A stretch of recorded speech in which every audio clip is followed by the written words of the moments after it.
Okay, welcome back to Jay's Retro Toys and Games, the show that dives deep into the stories behind the consoles, toys, and games that shape generations. Today's episode takes a journey into the twilight of Sega's console legacy, a story of innovation, ambition, and heartbreak. This is the saga of the Sega Dreamcast, the console that dared to dream bigger than the world was ready for. Episode 91 on this January 6th, 2026, Season 4 takes place right now with a look at Sega Dreamcast.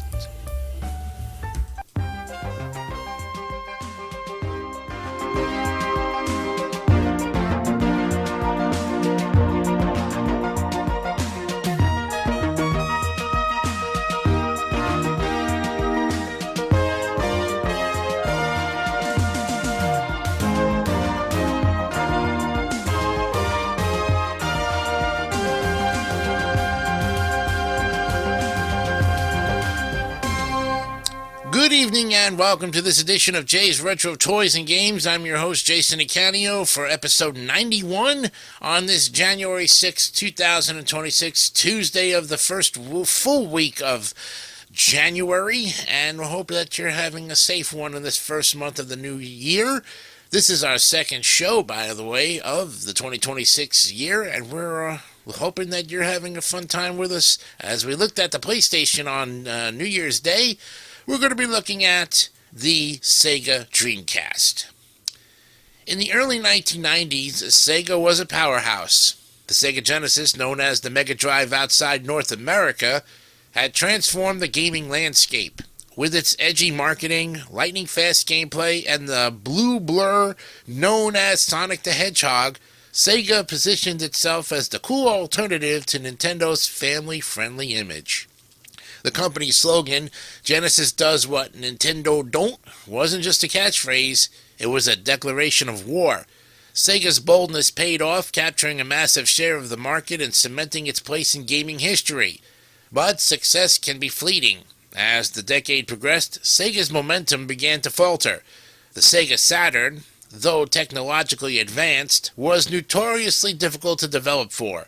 Its complex architecture alienated third-party developers, and its rushed launch left consumers confused. Meanwhile, Sony's PlayStation entered the scene with a sleek design, strong developer support, and a clear vision for the future. Sega's once unshakable confidence began to waver, and inside the company, executives knew they needed a miracle, a console that could restore Sega's reputation and redefine gaming once again. That miracle would be called the Dreamcast. The Dreamcast development began under the codename Katana, a fitting name for a console meant to cut through the competition. Sega's engineers were determined to create a system that would leap ahead of its rivals in both power and vision. The Dreamcast was built around a Hitachi SH4 processor and Power VR graphics, capable of rendering visuals that rivaled arcade machines of the time. But its most groundbreaking feature was its built-in modem, allowing players to connect to the internet directly from their console, a first in gaming history. This was a bold step into uncharted territory, and in 1998, online gaming was still in its infancy, limited mostly to PC players. Sega envisioned a future where console gamers could compete, chat, and share experiences across the globe. The Dreamcast was designed to make that future a reality. Its controller, though bulky by modern standards, introduced the Visual Memory Unit, a small, removable device that acted as both a memory card and a miniature handheld screen. Players could download mini-games, check stats, and even use it as a second display during gameplay. Every detail of the Dreamcast reflected Sega's forward-thinking spirit. It wasn't just a console, it was a glimpse into the future of interactive entertainment. The Dreamcast made its debut in Japan on November 27th of 1998, and despite limited stock, anticipation was sky high. But in the U.S. launch on September 9th of 1999, 9999, get it? That became legendary. Sega's marketing campaign was bold and mysterious, built around the tagline, "It's thinking." The message was clear. This wasn't just another console, it was a living, breathing machine ready to change the way people played. The launch was a massive success, selling over 225,000 units in just 24 hours and generating more than $98 million in revenue, a record-breaking achievement at that time. The Dreamcast the launch lineup was equally impressive. Sonic Adventure showcased the console's graphical power with sprawling 3D environments and cinematic storytelling. Soul Calibur stunned players with visuals that rivaled high-end arcade machines. NFL 2K redefined sports gaming with realistic animations and fluid gameplay, while Crazy Taxi delivered pure arcade chaos. For a brief shining moment, Sega was back on top.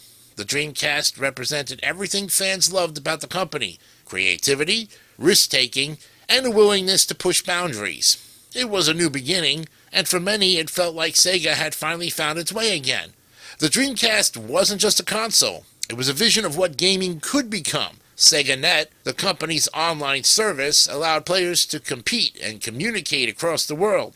Phantasy Star Online became the first console-based MMORPG, or the Morpeg, connecting thousands of players in a shared digital universe. The Dreamcast also introduced downloadable content, online leaderboards, and even web browsing, features that would later become standard in the gaming industry. Sega was building the foundation for the connected gaming world that exists today. The VMU added another layer of innovation, and it wasn't just a memory card. It was an extension of the gameplay experience. Players could raise virtual pets in Sonic Adventure, check player stats in NFL 2K, or play mini-games on the go. The Dreamcast blurred the line between console and computer, between offline and online play.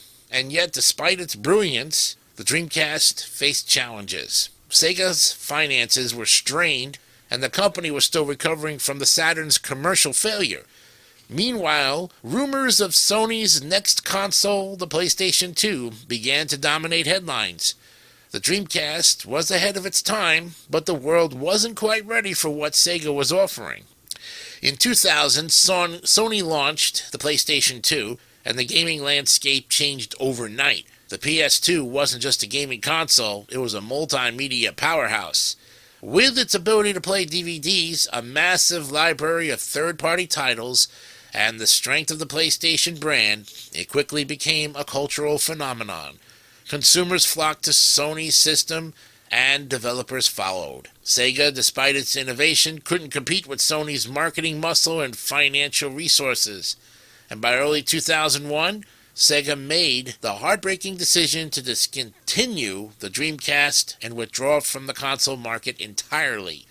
It was the end of an era, and for fans, the news felt like losing an old friend, a company that had defined their childhoods and dared to dream differently. The Dreamcast's failure wasn't due to lack of creativity or quality. It was a victim of timing, circumstance, and a market that wasn't ready for its vision. Sega's final console had burned brightly, but its flame was extinguished far too soon. Though its life was short, the Dreamcast's legacy endures, and it paves the way for online gaming, digital distribution, and creative experimentation. Many of the ideas Sega pioneered, from online play to downloadable content, became industry standards in the years that followed. The Dreamcast's influence can be seen in every modern console that connects players across the world. It was a console that dared to imagine what gaming could become, and in doing so, it changed the industry forever. Today, the Dreamcast enjoys a second life among collectors, modders, and indie developers. Fans continue to release new games, restore old hardware, and celebrate the console's enduring charm. Communities around the world keep the Dreamcast spirit alive, proving that great ideas never truly die. And the Dreamcast may have been Sega's last console, but it remains one of the most beloved and respected systems in gaming history. The Sega Dreamcast was more than a piece of hardware, and it was a symbol of creativity, courage, and innovation, and it represented Sega's willingness to take risks and challenge conventions, even when the odds were against them. And though it marked the end of Sega's console-making days, it also marked the beginning of a new era in gaming, one defined by connectivity, imagination, and community. In the end, the Dreamcast didn't fail because it was flawed. It failed because it was too far ahead of its time. And sometimes, the greatest dreams are the ones that arrive just a little too early. The Dreamcast remains a testament to what happens when a company dares to dream, and even when that dream fades, its legacy continues to inspire. Well, thank you for joining me here on the 91st episode to look at the Sega Dreamcast. And what a way to continue our console wars. You guys have been so fantastic with your tremendous support of the console wars and Jay's Retro Toys and Games. We've come a long way in 90 episodes so far. We continue with another console look on Thursday, episode 92. Stay tuned for what's coming next. You'll just have to listen to the broadcast. And remember, hit that like, and if you haven't subscribed, though we have 277 subscribers, thank you so much for your continued support. We continue going on to possibly 300 by the end of the month. I'd love that number to go up with the times. We'll see you the next time. Have a great night, and remember to be honest, be real, and keep it simple, stupid kiss. Good night from Jay's Retro Toys and Games.